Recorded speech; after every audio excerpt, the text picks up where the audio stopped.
Hello, everyone, and welcome to the IMSA Grand Prix Hour, the fastest hour on television. Today, we're off to Sebring, Florida, as the Camel GT prototype light cars take to the track as part of the 38th annual 12 Hours of Sebring Endurance Championship. We'll go behind the scenes with one of the leading independent Camel Lights racing teams, discover just what is a GT prototype, and witness some of the fastest racing action on four wheels. The IMSA Grand Prix Hour is brought to you in part by Coca-Cola. It's the real thing. Kendall Motor Oil. Pour it in, pour it on. And Goodyear Tires. The more we race, the more we learn. The race begins in just a few moments, but first, let's go trackside with IMSA Grand Prix Hour announcers Bill Bowser and Brad Sears. Thanks, Don. Starting grid from the center of the pack for the Camel Light. The number 80, Ferrari, Italy's driver Martino Finota will start. Then Tom Hezert, 1988 champ from Cherry Hill, New Jersey, in the Buick number 8. The number 40, Bieri Racing, Ferrari with Yuli Bieri from Scarborough, Ontario, Canada aboard. Brent O'Neill starts the number 25 Buick Argo Performance Tech car. He's from Miami. Fort Myers, Florida driver Gary Wanza in the Mazda Lola number 58. Starting sixth, the car number 32, Tomas Lopez, Guadalajara, Mexico, the car a Buick Spice. The 79 Pontiac Firebird Whitehall Motorsports car, driven by Oak Brook, Illinois' Jim Miller, starts seventh. Eighth start, the number 55 Pontiac Firebird, the Firestone car of Novato, California's Bob Lesnett. Howard Katz from New York City, New York, in the Privateer Buick Spice number 9. And starting 10th, the 01 Camel Lights car from the United Kingdom in the Pontiac Spice, Richard Jones. You know, Bill, there were supposed to be more than 10 cars on the track this weekend. Linda Ludeman had a fire in the number 4 car, the Camel Lights car, the S&L Racing Special. That's the Buick automobile. I caught up with Linda right after she escaped from the automobile in that long, sweeping right-hander known as turn 4. She tells of it this way. I was coming around the sweeper, and a little trickle of smoke started coming over my shoulder. And then all of a sudden, I radioed to my guys that I've got a little bit of smoke. And then just a barrage of smoke and flames came over my shoulder. And I tried to get as close to the corner as I could. Before I bailed out, I hit the fire extinguisher and jumped out. And I couldn't see where I was going. I jumped out in the middle of the track. Luckily, nobody hit me. Let's go to Bill Bowser in the tower. This announcement, please. Clear the grid. Clear the grid.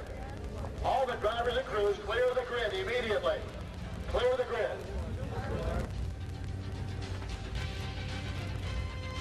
Mr. Charles Bryan, Sebring Airport Authority Board Chairman.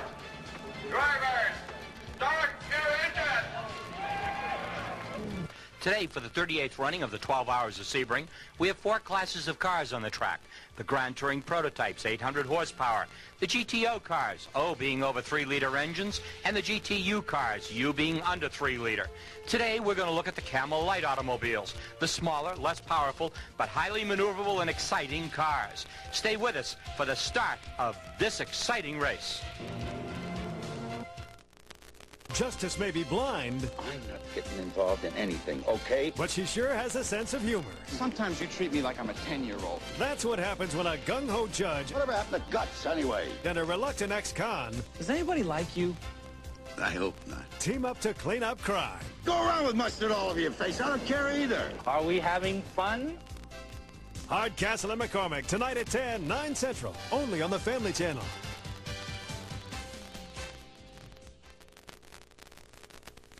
You know, it happened right here 20 years ago. I'd like to buy the world a home and furnish it with love. I'd like to teach the world to come. Can't beat the feeling. Can't top it. Can't stop it. The feeling you get from a Coca-Cola classic. Can't beat the feeling. Can't beat the real thing.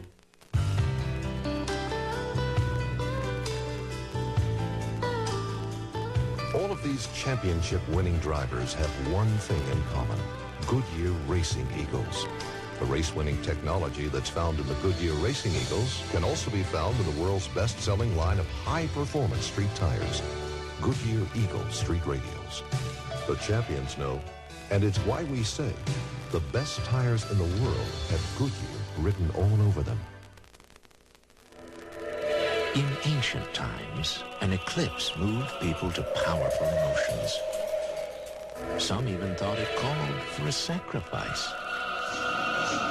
We can understand how an eclipse might produce feelings of excitement, wonder, even awe. But at $10,919, the Mitsubishi Eclipse is hardly a sacrifice.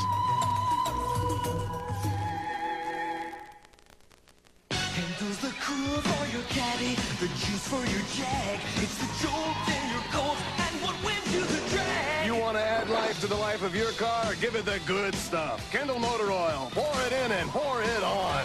It's the push in your pickup, the zap in your Z, the revs in your turbo and the heart of your little GT. Pour it in, pour it on, pour in the Kendall and pour it on. Welcome back to the IMSA Grand Prix Hour. Bill, this is an endurance race, a 12-hour race. It's a lot different from the last race that was a 3-hour sprint. What do you think the strategy will be? Well, strategy's probably going to have to change for most of the teams, Brad, for the simple reason that what they planned in the beginning might not take place toward the end or even in the middle. With 12 hours in length, the 1,200-some miles to go, they'll start out and they'll have a plan for the change of drivers. They'll have a plan for the pit stops, but something might go awry. Say they have a full course caution or something like that. You know, Bill, it's a 4-mile course, and it's not the smoothest course in the world. I understand that the cars and the drivers take a tremendous beating. Takes it pretty much on the cars because they're built so low to the ground for the aerodynamics, and with the constantly changing from blacktop to concrete and some of the old portion of the track, well, it takes a lot of damage. Bill, you know, some of the cars are raised, the teams raise the automobiles so that they don't get damaged on this rough track. There are the cars now behind the pace car, lining up, weaving back and forth. The weaving back and forth is to warm up the tires, to scuff them on the track surface so that they'll be good and sticky when they come into that first turn, down onto that long airport straightaway. Lining up behind the pace car, into turn 13. That's where they'll watch for the lights to go out on the pace car. When the lights go out, that means get ready on the throttle. Get ready for the start of the 38th annual running of the 12 Hours of Sebring. Down under turn 13, underneath the Goodyear Bridge, going up to the starting line, Nissan to the inside, Porsche to the outside, up the front, straightaway they go, green flag from starter, Jim Sidley on the stand. They go to turn number 1, it's a left-hander, the Porsche pulls way out into the front, ahead of the Nissan automobile.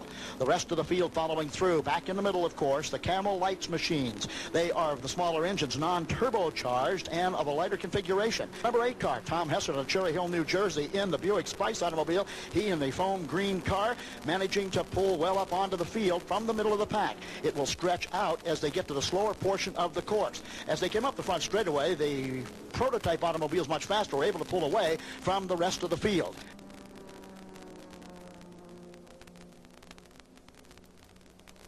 Now coming into that Camel hairpins, a 32 car, driven by the Spaniard and the Mexican Lopez. That is a Buick Spice automobile from the Camel Lights also. Then the number 80 car, the Ferrari Spice of the 3 Italian drivers, also through that Camel hairpin. Rest of the field coming through, some more of the Camel Lights division cars, the 55 Huffaker Pontiac, and again, the Buick Spice of Charles Morgan and Tom Hessert. Hessert at the controls at the present time. Some of the GTO and GTU IMSA cars coming through. Bit of a bobble there by one of the Camel Lights automobiles as the fishtails just off onto the berm, brings it back on, no problem at all. As the field comes up to the 79 Whitehall Motorsports automobile, driven by Jim Miller, Oak Brook, Illinois. Into the pits comes the 01 car, Richard Jones out of the United Kingdom in the Pontiac Spice. We'll go there to Rod Folia. Possibly a head gasket. Maybe a head gasket. Just look at it now. No chance of getting back at this point, huh? Oh, yeah, of course. There's a long while to go yet. Only 3/4 of an hour old. We can still change that and get back out again. Well, great. Good luck to you. Turn number 9 action, a little bit of dust. One car is now spinning off to the outside of the car, compacts into a dirt embankment, compacts into the guardrail. That's a 79 car, Oak Brook, Illinois driver Jim Miller in the number 79 Whitehall Motorsports Pontiac Firebird Camel Light car. And the damage looks minimal right now. Let's go to Jim and see what happened. The leaders were coming by the lap, and and I tried to get off the line, and I screwed myself up when I did that.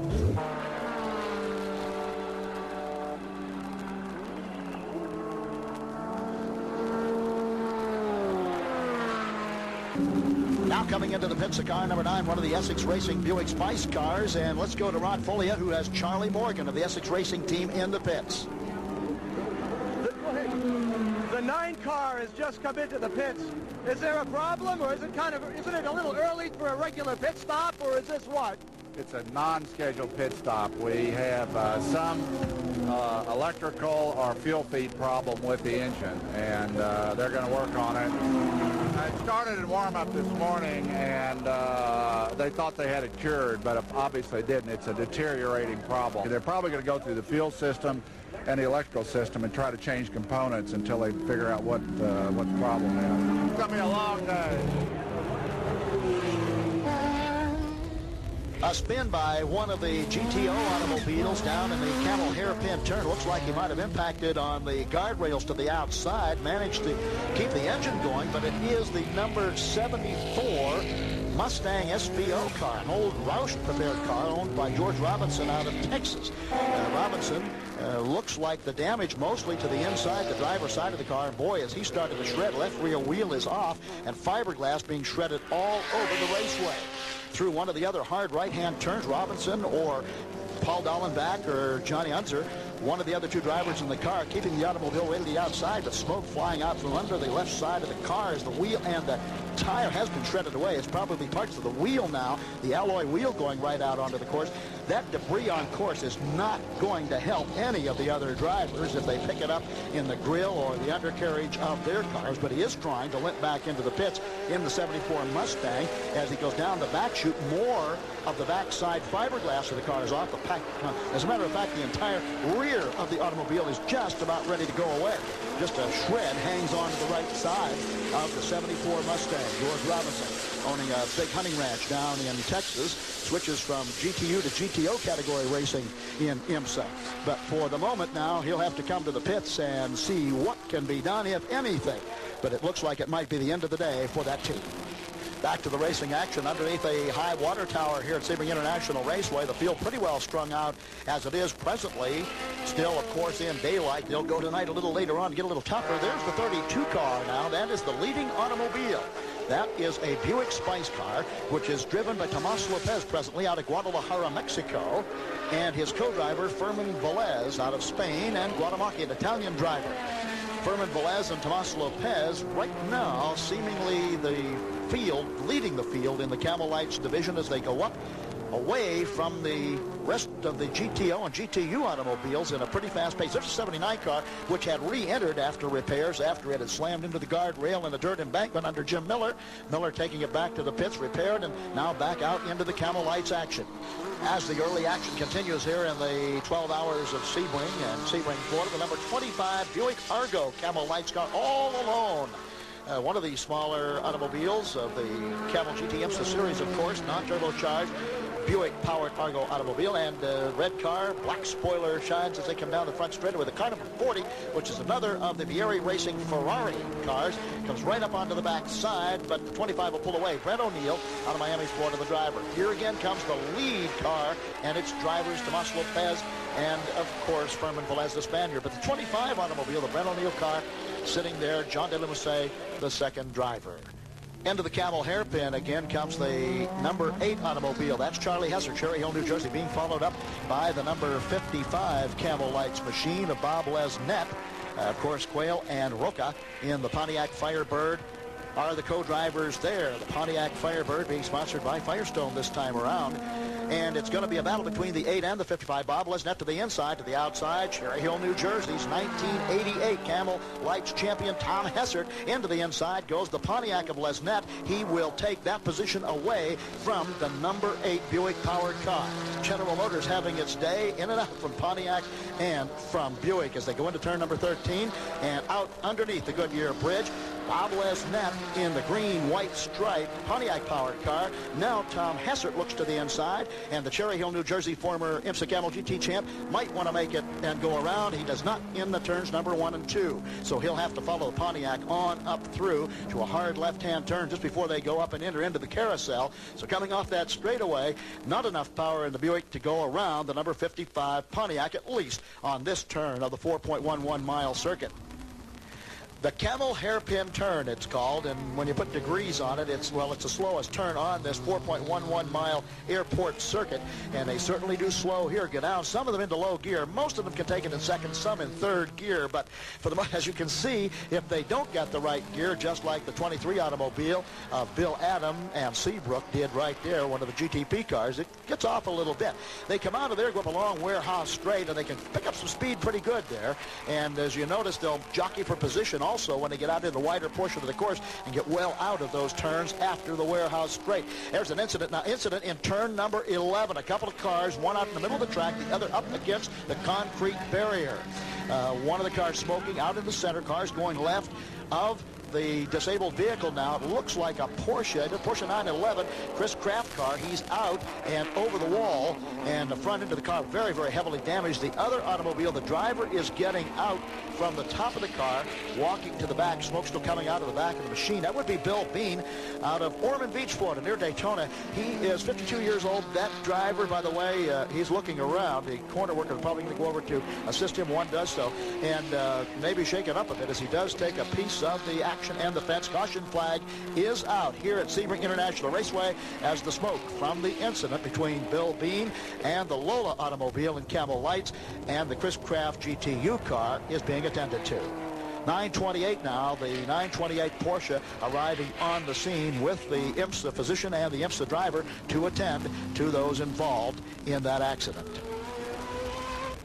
Bill, this brings out the first caution flag of the day, and it's a full course caution.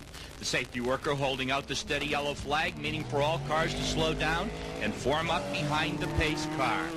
But right now, under this yellow flag, let's go to Bill Stevens for a look inside IMSA. At first blush, Camel GT prototypes and Camel GT lights bear a striking resemblance, but beneath their almost identical body contours lurk some basic differences. The 200-mile-per-hour GTPs boast a wide assortment of engines, from the 2.1-liter Toyota Eagle turbos to the broad-shouldered 6-liter V12 non-turbo Jaguars, twin-turbo V6 Jags, too. The Porsches and Nissans run 3-liter turbos, and IMSA uses a sliding scale formula to keep things even by regulating weight. In their 5th season, the 175-mile-per-hour Camel Lights cars offer a tasty smorgasbord of engine setups, too, with some differences. Production-style V6s, inline 4s, rotary power, and an occasional Ferrari V8 are in the mix. But no turbos, please, and engine sizes capped at 3 liters. No Camel Lights car has ever been an overall winner at an IMSA Grand Prix, but they have scored top 5 finishes. And in a sport where the unexpected soon becomes the commonplace, we may someday see a Lights car beat its more muscular big brothers to the checkered flag yet. 10:30 in the morning. 14 laps of this race in the record book for these Camel GT light cars. The 32 automobile of Buick, driven by Fermin Velez, is in first place. The number 80, that's a Ferrari, a bright red machine, Martino Finotto, is in second place. And the number 8 automobile, a turquoise car, third place, Tom Hessert driving that car. Now, stay tuned. Right after these messages, we'll be back with more great racing action on the IMSA Grand Prix Hour.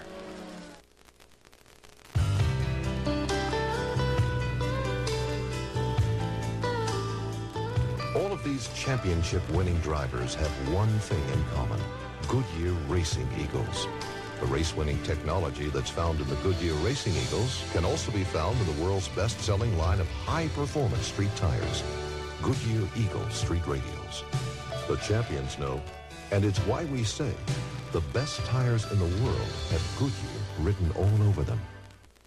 And goes the cool for your caddy, the juice for your jag. It's the jolt in your gold, and what wins you the drag. You want to add life to the life of your car? Give it the good stuff. Kendall Motor Oil. Pour it in and pour it on. It's the push in your pickup, the zap in your seat, the revs in your turbo, and the heart of your little GT. Pour it in, pour it on, pour in the Kendall, and pour it on. Wild West to the mean streets, Clint Eastwood has enforced his own style of law. Now, you can own his greatest movies with the Clint Eastwood collection from Time Life Video. As a gritty cop or a gun-slinging renegade, Clint delivers non-stop action and some of the most famous one-liners in screen history. Go ahead. Make my day. Start your collection with the outlaw Josie Wales for just $14.99 plus shipping and handling. Part philosopher. Dying ain't much of a living, boy. Part sharpshooter. Josie goes out for revenge. And you gotta get mean. I mean plumb mad dog mean. Other videos include Hang 'em High, plus Dirty Harry and Magnum Force. There's no commitment or minimum number to buy, and you keep only the videos you want. So call now for the outlaw Josie Wales. Here's how to order. To order your Clint Eastwood video cassette, call 1-800-942-2300 or send just $14.99 plus $3.23 shipping and handling to Clint Eastwood Collection, P.O. Box 1880, Department E.M., Alexandria, Virginia. Batgirl on crime fighting. Crime fighting is a serious matter to me too, Batman, but we might as well get a few laughs out of it. You'll laugh too. Watch Batman on the Family Channel. They called him Duke, the legendary John Wayne. From the gunfights of the Old Southwest to the brutal battles in the South Pacific, John Wayne captured the spirit of America. Now, Time Life Video presents the John Wayne Collection. All his most memorable movies at last on home video. Start with the classic Rio Bravo, your first John Wayne movie in this spectacular collection. It's yours for the special introductory price of only $9.99, a savings of 50%. If you keep it, you'll receive another great John Wayne movie every other month. There's no minimum to buy. Cancel anytime. So call now to get John Wayne in Rio Bravo for only $9.99. Have your credit card ready. Here's how to order. To order your John Wayne collection, call 1-800-426-8500 or send just $9.99 plus $3.23 shipping and handling to John Wayne Collection, P.O. Box 11066, Department R, Chicago, Illinois, 60611.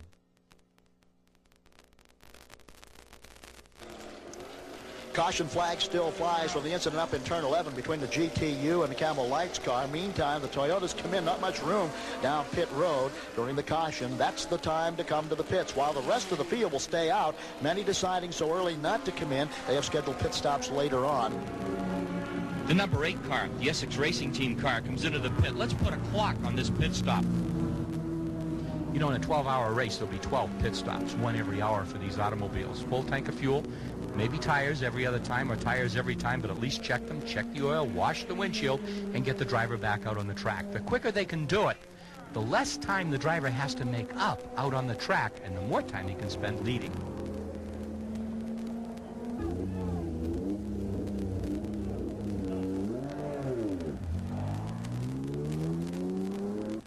A day's end, not so good for the front-end demolished 911 Porsche automobile of Chris Kraft and crew as it's on the hook behind the pit area, and it'll go to the garage and be put on the transporter for yet another day. Back to green flag racing now. Under the Goodyear Bridge they come. They'll come straight up out of turn number 13 under the bridge, and Jim Silly once again waves that green flag to start them off from the first caution flag of the day here at Sebring International Raceway. They all fan out now, lights ablaze aboard one of the Nissan cars and the GT prototype, and the Camel Lights car number 8 in the middle of the entire pack on this restart from the first caution of the day. Rest of the field spread out 2 and 3 wide coming out of turn 13. As a matter of fact, on that restart, it spread the field out pretty far over this long airport course.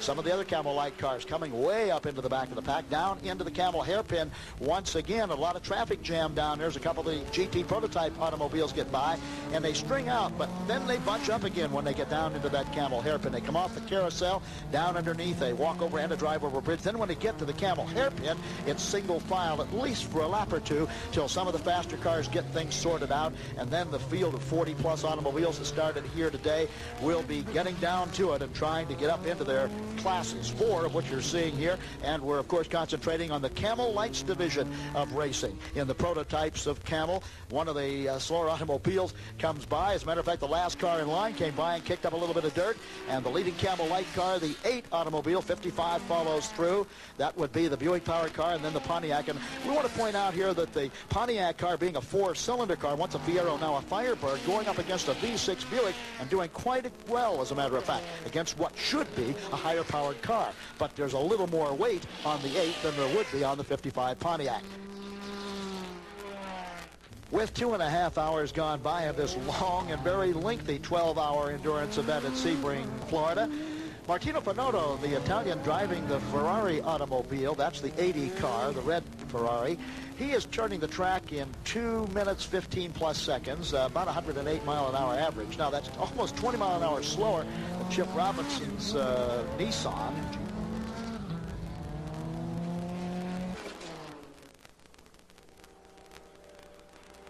Down the back part of the airport runway here at Sebring International Raceway, the number 8 automobile of Tom Hessert, Charlie Morgan, the New Jersey and Arkansas drivers respectively, coming up onto the back of a 37 car, one of the GTO machines, and we'll go to the inside and make the pass underneath the bridge and come down to the start-finish line once again. Right behind again, the Tom Lesnet number 55 Pontiac Firebird.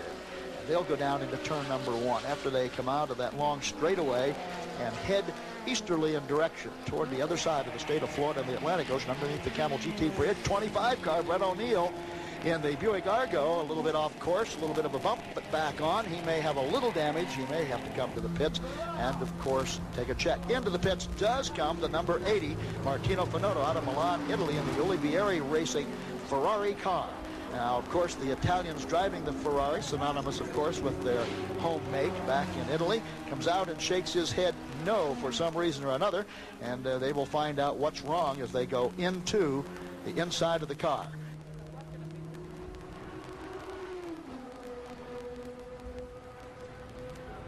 Bill, it looks like they've got some problems with the transaxle with the Ferrari. They're doing some heavy work on the transaxle and the differential. Number 8 automobile.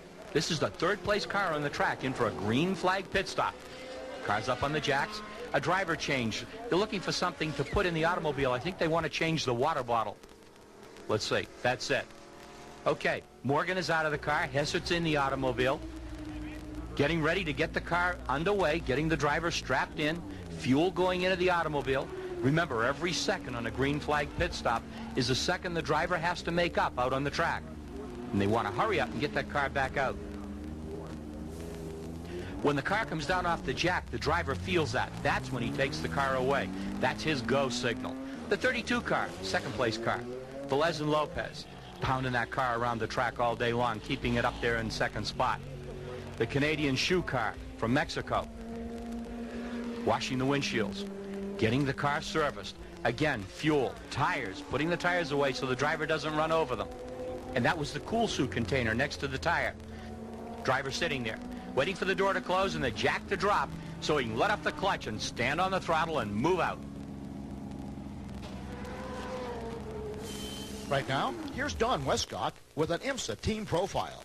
Earlier, Mel Kisner had a chance to talk with the Essex racing team, who are competing today with 2 Camel Lights cars, both so far today still in the hunt. Like any team, each individual job is critical to success. I'm the crew chief for car number 8. Tom Hessert and Charles Morgan are the 2 drivers. Basically, my position entails organizing the people and making sure that the car is ready when it's supposed to be and that it's right when it's ready. And what's your job on the crew?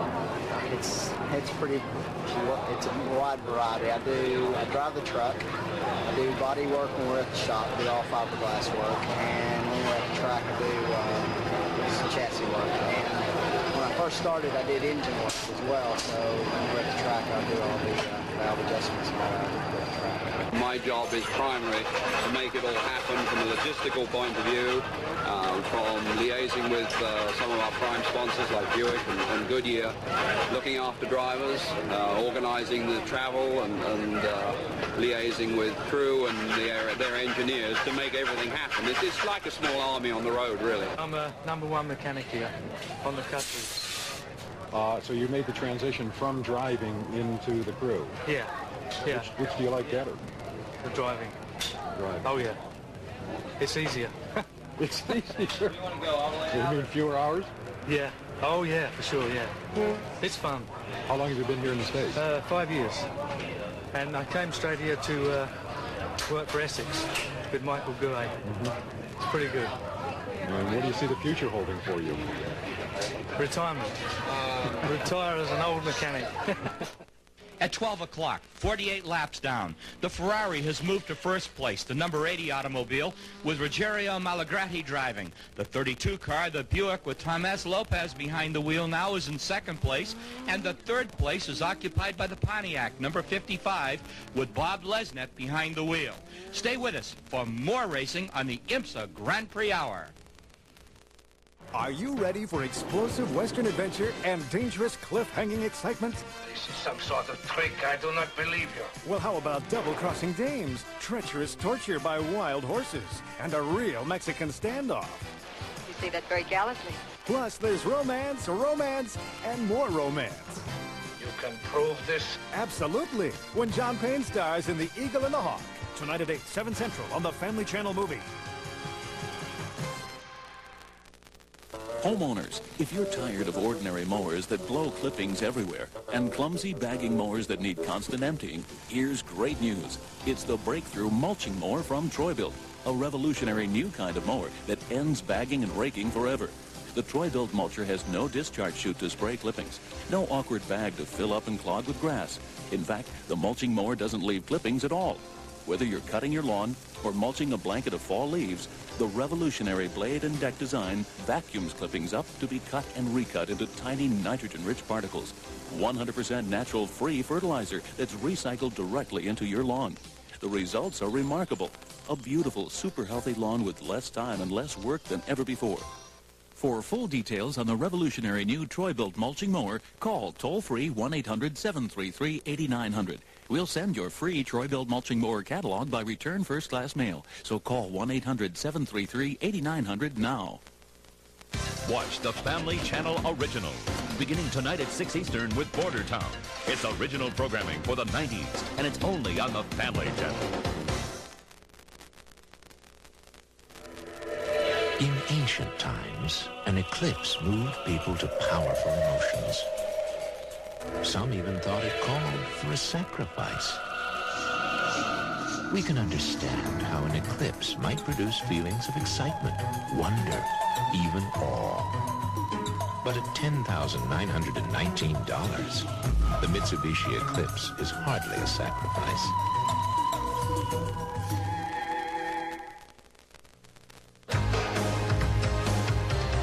Not for the way it goes down easy. Not for the way it puts a smile on your face. Not for the way it quenches a picture. Not for the way it won't show on you. Just one reason. Just for the taste of it. Diet Coke. Just one reason. You can take a sleek 300-mile-per-hour bullet train from Las Vegas to L.A. in less than an hour. Your ticket? A subscription to Popular Mechanics. Popular Mechanics is the complete source of how-to information for the must-know man. Whether you want to build a fabulous new deck or you're in hot pursuit of the latest from Detroit, you'll preview the best of tomorrow each month. And Popular Mechanics brings you regular features like Car Clinic and The Better Home. Whatever your project, Popular Mechanics shows you the way in full, in color, and in style. And you'll read monthly updates on the latest in science, technology, and electronics. Plus, each issue is packed with master plans, charts, drawings, and feature articles by the experts. And Popular Mechanics gives you all this for less than 90 cents a month. More how-to information than any other magazine in 12 monthly issues for $9.97. An incredible $13 savings off the newsstand price. Call toll-free and subscribe to Popular Mechanics now. It's again the number 32 car, the Lopez Velez Guatemala driven Canada Shoes Minolta automobile. And that car is well the worse for wear, kick a lot of dust. We were talking earlier about the dirt, the dust, stuff coming up off of the track and hitting the car. I've got news. The nose cone on that automobile has come through an awful lot over this 4.11 mile circuit. It seems that the pit crews aren't going real fast when they come out over the wall. There's really no need in a 12-hour race to hurry too much. You could make a big mistake, and that would be costly. So they take their time. It'll be down off the jacks and gone and stalled. That's not a good sign. He kicks it back in once again. Out of turn number 8, one of the Essex racing cars, and now an incident. No, there's a blown, looks like a blown engine on the number 79. Whitehall Motorsports Pontiac. It had an incident earlier in the day where the right side had been damaged when it went off course, but now this Pontiac automobile 79 car driven by Ken Knott, Marty Hines, and Jim Miller. Looks like it might be the end of its competition in this 12 Hours of Sebring for 1990. Rest of the field comes through. Here comes the number 40, Olivieri driven Ferrari automobile, and then behind him is the number 55 car, Bob Lesnett, Roca, and Quayle, a Pontiac Firebird. As the field once again comes up beneath the Goodyear Bridge. That's at the final turn of the course, turn 13. They've already gone by timing and scoring the number 8 car, Charlie Morgan, Tom Hessert, Essex Racing Buick, leading the number 55 at the present time, at least in this portion of the course. That is the Lesnett, Roca, Quayle, Pontiac. One of the safety vehicles coming down the line as we see smoke erupting that's not a safety vehicle, that's a fire truck. And the fire truck, because something, one of the mufflers, one of the header systems or whatever, causing a bit of a fire, and the crowd cheering on the firefighters as they're going to try to put out a bit of a field fire or a brush blaze. Let's call it a grass blaze off the side of the course, and a little bit of water will take care of that. Bill, is a tremendous amount of heat given off and sparks from the underside of these automobiles, especially from the exhaust headers. It's been dry here, very little rain, and of course the grass is dry and it's going to catch fire. IMSA control reports that the smoke is bothering the drivers, so we may have a yellow caution flag here. And IMSA is really concerned about safety, especially the ability of the driver to see. And the caution flag, of course, will fly as the firefighter extinguishes the blaze. The cars look like they're going by at a tremendous rate of speed, but that not being the case at the present time, just merely that they are under the caution waiting for that fire to be put out. This happens a lot on courses that we see like Sebring or something like Lime Rock or perhaps Mid-Ohio, but when you get to the street courses like San Antonio, Miami, or that type of course, don't have to worry about a blaze. It's only concrete on the sides. There's no grass growing to burn. This gives a safety car a chance to collect up the field and get them ready for a green flag restart.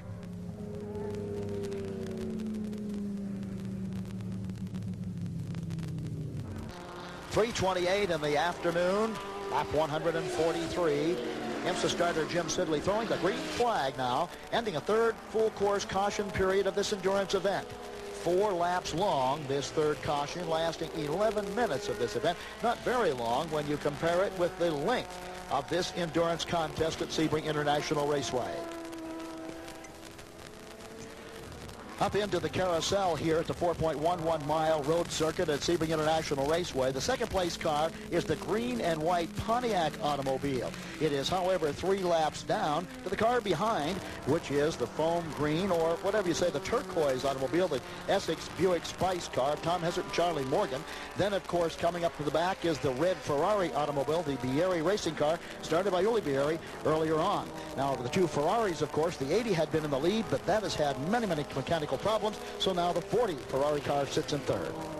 Just a reminder, the IMSA Grand Prix Hour is brought to you in part by Mitsubishi Motors, suddenly the obvious choice. In turn 8, the Nissan GT prototype battling with the Toyota Eagle. The Toyota trying to outbrake the Nissan, but he locks them up, and the smoke flies here in the afternoon air. The Alucraft red Porsche of Hurley Haywood and Scott Schubot, and approaching turn number 8, gets into turn number 8. Slick up there now because previous spins. He does a spin off into the grass. He'll come back. He'll recover. He'll be able to go on his way.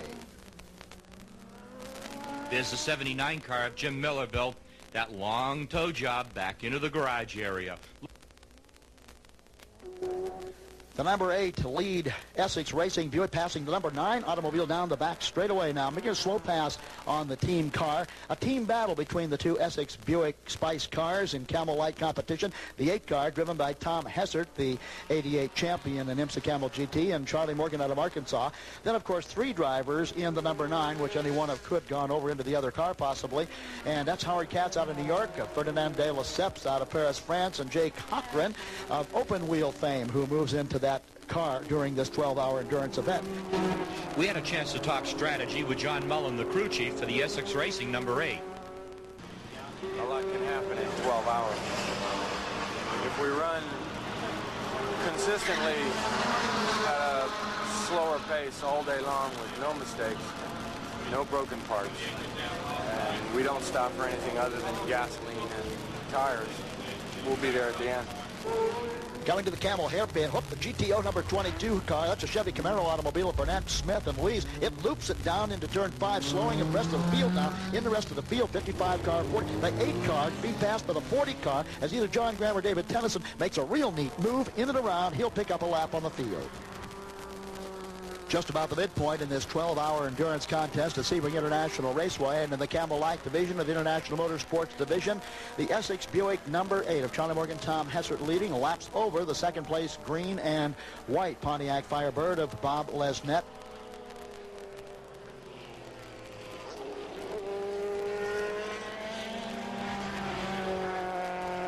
Bill, a spin up in turn 8. The car 82, that's a Mazda, just got nailed by the full-time racing Dodge on the right rear quarter panel. We can't see any damage from this side. Let's see what happens to the car. Is he going to be able to get it restarted? Corner worker goes over and motions the car towards the inside of the corner. He'll get it moving, and of course, as he backs away, there'll be a lot of body damage on the car, a lot of it flopping around, and he's going to try to get it back into the pits. He's not going to do it slowly either. He's going to try to get back in as quickly as possible. Whether or not that's going to work, well, that's something else to be seen. Get down around town 13 into the pits, and a lot of work to be done on that car. Whether or not they can save it for further action is yet to be seen.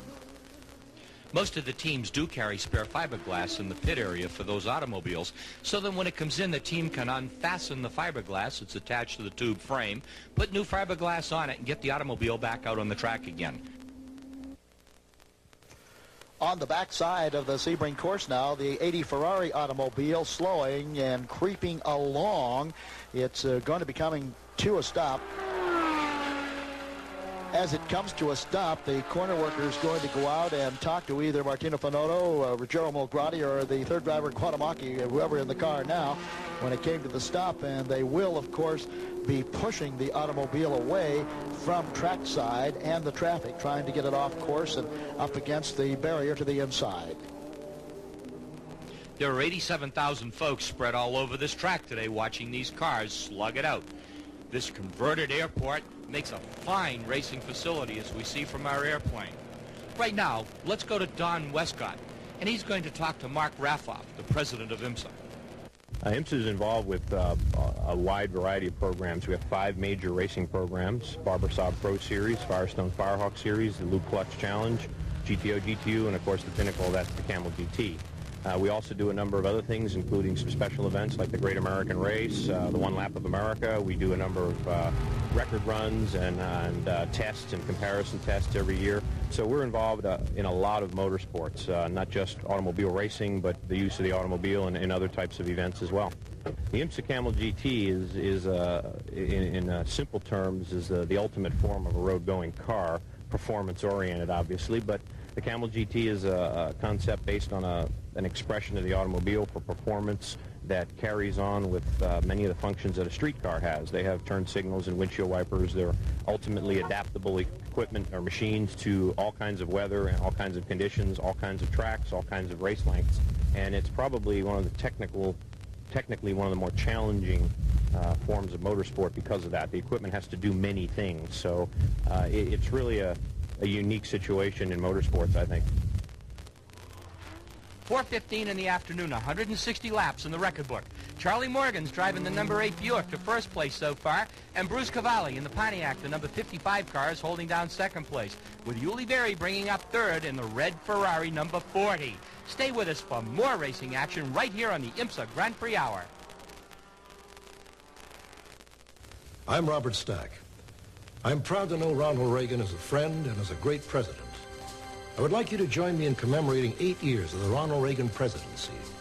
Now you can have this commemorative medallion, a permanent tribute to the Ronald Reagan era of American history, at the official issue price of $10. His genuine affection for our country and her people has made Ronald Reagan one of the most popular and best-loved presidents. This medallion has been engraved in exacting detail, is precision minted in solid pewter. It's the size of a silver dollar and is layered in 24-karat gold and offered for a limited time. It's a lasting tribute to this great leader and a way to preserve this period of American history for yourself and your children. Call now to order your Ronald Reagan commemoratives at the $10 issue price plus $2 each for delivery. Due to the strictly limited mintage, a maximum of 3 commemoratives per order are allowed. So order now. west to the mean streets, Clint Eastwood has enforced his own style of law. Now, you can own his greatest movies with the Clint Eastwood collection from Time Life Video. As a gritty cop or a gun-slinging renegade, Clint delivers non-stop action and some of the most famous one-liners in screen history. Go ahead. Make my day. Start your collection with the outlaw Josie Wales for just $14.99 plus shipping and handling. Part philosopher. Diane ain't much of a living boy. Part sharpshooter. Josie goes out for revenge. You gotta get mean. I mean plumb mad dog mean. Other videos include Hang 'em High, plus Dirty Harry and Magnum Force. There's no commitment or minimum number to buy, and you keep only the videos you want. So call now for the outlaw Josie Wales. Here's how to order. To order your Clint Eastwood video cassette, call 1-800-942-2300 or send just $14.99 plus $3.23 shipping and handling to Clint Eastwood Collection, P.O. Box 1880, Department E.M., Alexandria, Virginia. Watch the Family Channel Original, beginning tonight at 6 Eastern with Border Town. It's original programming for the 90s, and it's only on the Family Channel. You know, there was a time when I wasn't able to separate her voice from the music. I have a hearing loss. At first, I was just misunderstanding a few words, but the help I found made all the difference. I'm not sure what caused my hearing problem. All I know is I want to hear. I want to hear my granddaughter when she wants to climb up in my lap. And ladies, tell your husbands you want him to hear you when you tell him you love him. Call now for the Bell-Tone Guide to Better Hearing. Get the facts on hearing loss and hearing aids like my Bell-Tone Petite. You can hardly see them. Can you see my hearing aids? Tiny. But they can sparkle up our lives. Call Bell-Tone now. Call 1-800-767-2400 for your free copy of the Bell-Tone Guide to Better Hearing. There's no obligation. Just call 1-800-767-2400.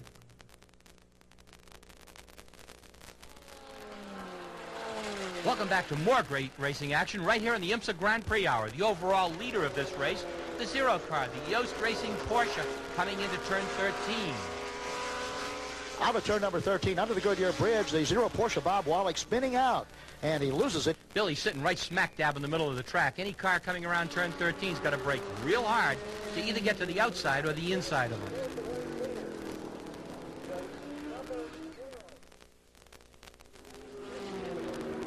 As the sun sets over the Central Florida track, we see the cars circling the track. Charlie Morgan in his number 8 Buick set a conservative pace all day long to stay out there in the lead. He's several laps ahead of the competition. Even though cars are passing them, he has a comfortable lead. He's sitting in the rocking chair, and he's just circling the track, waiting for the time to go by, and he can take the win.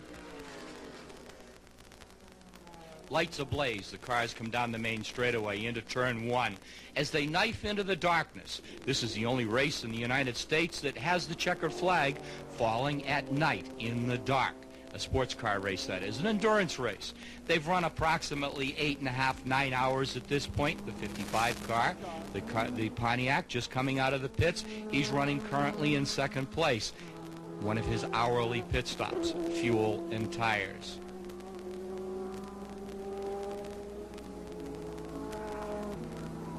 It's about 7 o'clock.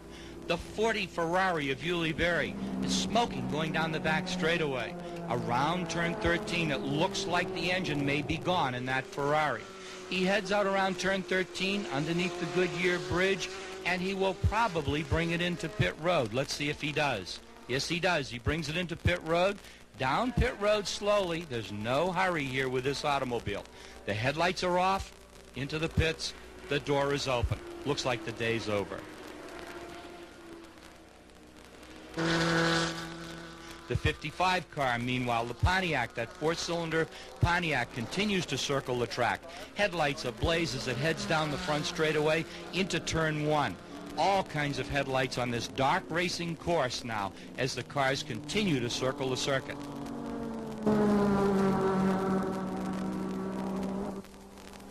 Whatever problems they might have experienced earlier on in this 12-hour endurance, the red Ferrari automobile with a spiced chassis, that's the Martino Finotto and Ruggero Magrati-driven car. Well, those problems are not there now as they're really back into the action here at Sebring.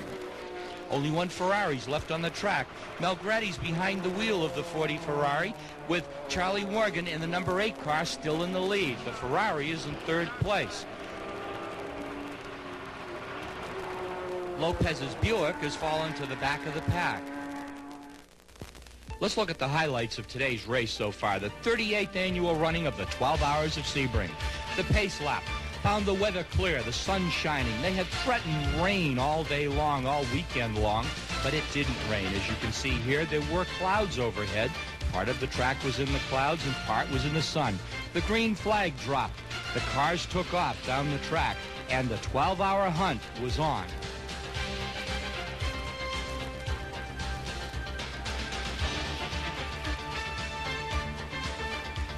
In the early running of the 12 Hours of Sebring, the Buick Spice of Tomas Lopez and Fermin Velez really took the Essex Buick of Charles Morgan and Tom Hessert and the two Ferraris to a very early test. Then, it really looked like there would be more than the planned number of pit stops for the Essex Buick, but it would eventually prevail. The Pontiac Firebird of Bob Lesnett and David Roca would try the Buicks and Ferraris all race, but some on-track incidents seemed not to have the punch needed to finish. The racecraft Pontiac pulls in with apparent engine problems.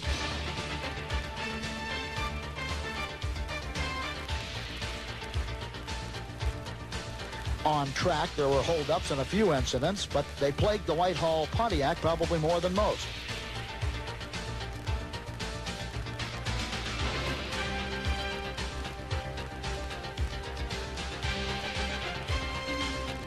The number 9 car of the Essex racing team was plagued with electrical problems most of the day and spent quite a bit of time in the pits, with mechanics having the doors open, working on the car.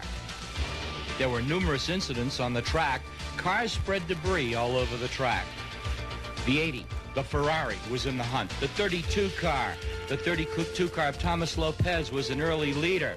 The 8 car, Tom Hessert, and the 55 car of O'Neill battled most of the day. That's Pontiac versus Buick.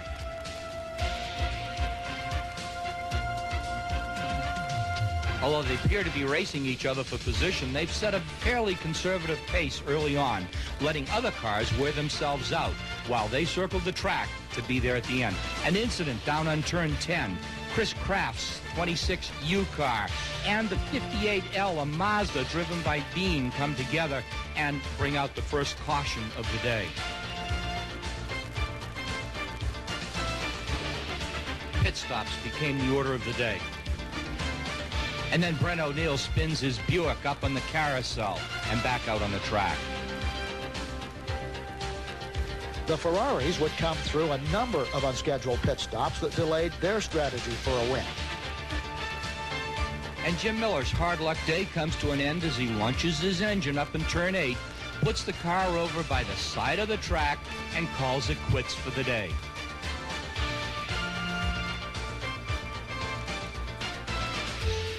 Hessert, car number 8, the Buick. Right behind him, Bob Lesnett in the Pontiac.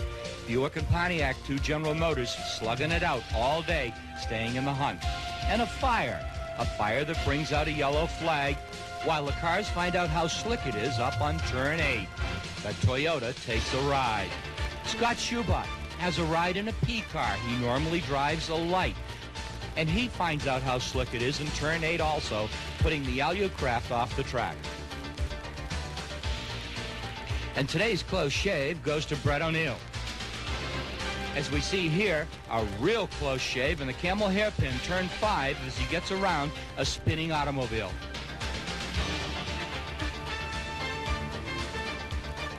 They say opposites attract. We're not, emotionally involved. I know that. But no one said it would be easy as they lay their hearts on the line. Would you rate me? I wouldn't. While playing secret agent for Uncle Sam. It's a dirty job, but someone has to do. Scarecrow and Mrs. King. We ought to do this more often. They're spies with eyes for each other. It's amazing how a little romance can complicate things. Tonight at 11, 10 Central, only on the Family Channel. You know, it happened right here 20 years ago. I'd like to buy the world a home and furnish it with love. I'd like to teach the world to sing. Can't beat the feeling.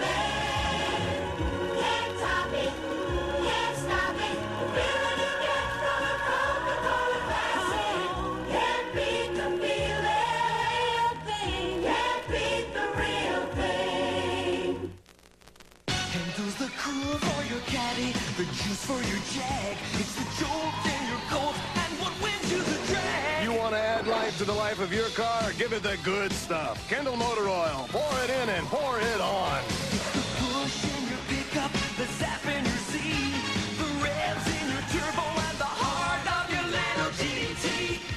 Pour it in, pour it on, pour in the Kendall, and pour it on. You can take a sleek 300-mile-per-hour bullet train from Las Vegas to L.A. in less than an hour. Your ticket? A subscription to Popular Mechanics. Popular Mechanics is the complete source of how-to information for the must-know man. Whether you want to build a fabulous new deck or you're in hot pursuit of the latest from Detroit, you'll preview the best of tomorrow each month. And Popular Mechanics brings you regular features like Car Clinic and The Better Home. Whatever your project, Popular Mechanics shows you the way in full, in color, and in style. And you'll read monthly updates on the latest in science, technology, and electronics. Plus, each issue is packed with master plans, charts, drawings, and feature articles by the experts. And Popular Mechanics gives you all this for less than 90 cents a month. More how-to information than any other magazine in 12 monthly issues for $9.97. An incredible $13 savings off the newsstand price. Call toll-free and subscribe to Popular Mechanics now. Welcome back to the closing moments of this exciting race. 9 p.m., lap 273 in the record book. Charlie Morgan, the number 8 Buick Spice in first place. 55 Pontiac Bruce Cavalli hanging on to second. And the number 80 car, the red Ferrari with Ruggiero Malgrati behind the wheel, hanging on to third. Now, back to more live racing action. Here's the number 80 Camel Light Ferrari, still holding on to third place.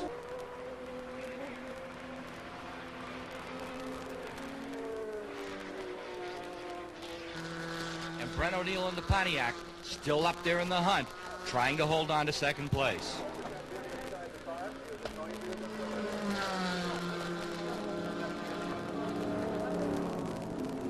And it's the final lap.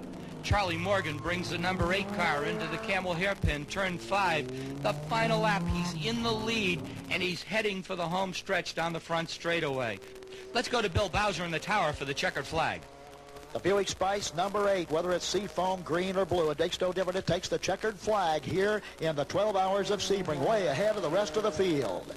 Tom Hessert's 8th career victory, the Cherry Hill, New Jersey driver, starting 48 times in IMSA Camel Light competition, while co-driver Charlie Morgan of Arkansas, he has his 12th win in 97 IMSA beginnings.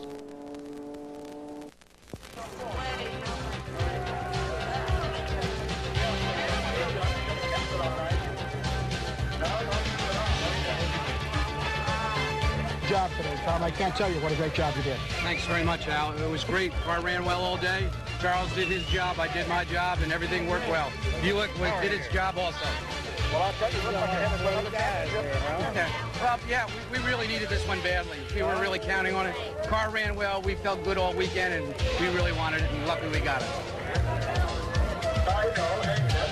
We were bound and determined to finish up in the front with the leaders, and we were not going to settle for second today.